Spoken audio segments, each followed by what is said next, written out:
Halkani waa magaalada Nairobi, gaar ahaan xaafadda Kariokoo ama Kariokoo Market looga yaqaano.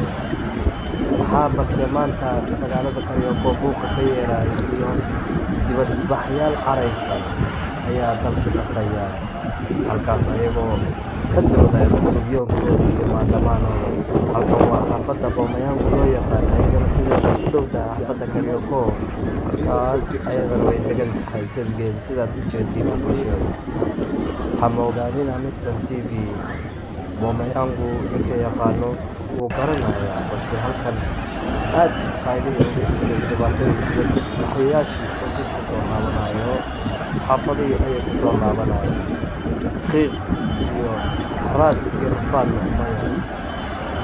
Balse xaafaddan waa estate-ka xaafadda Kariokoo, gaar ahaan halka roundabout-ka town-ka baabuurta laga raaco ilaa Bangani.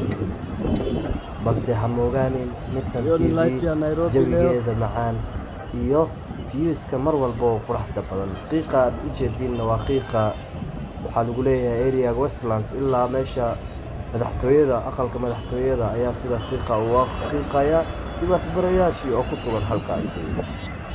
Mixon TV waxay haysaa qodobadan iyo qodobo kale, balse ha moogaanin intaan hawada ku jirno sida ay ammaan Allah.